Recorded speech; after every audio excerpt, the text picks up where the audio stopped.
Assalamualaikum warahmatullahi wabarakatuh. Langkung tipayun urang panjatkeun puji sareng syukur ka Allah Subhanahu wa taala. Tuhan nu Maha Esa, Tuhan nu Esa anu mana masihan hidayah sareng inayahna ka urang sadaya. Janten urang sadaya tiasa kumpul di acara ieu dina kaayaan sehat walafiat alhamdulillah. Para wargi sakalian anu dipika hormat ku simkuring, dina waktos ieu abdi bade nerangkeun tentang tema kabersihan. Nyata kumaha pentingna ngajaga diri dina hidup sehat jeung manfaat ngajaga kesehatan.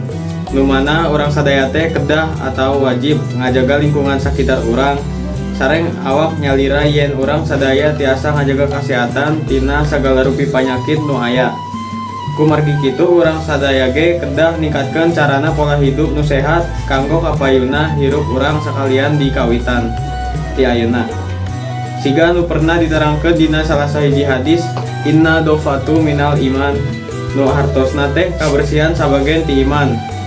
Nu matak kudu dijaga ku urang-urang sebagai urang muslim nu taat nu gaduh kaimanan di jero hate. Urang tangtu urang teh kudu bersih sareng suci tina sagala kotor atawa najis nu nyebabkeun urang jadi teu suci. Bersih eta teh kaasup kana raga urang, diri urang, sareng lingkungan di sakitar urang. Sakitu wae ti simkuring urang cakapeun biantarana. Hatur nuhun ka sadaya hadirin anu atos nyempetkeun waktosna kanggo ngaregepkeun biantara ti kuring. Ampunten bilih aya kalepatan. Wassalamualaikum warahmatullahi wabarakatuh.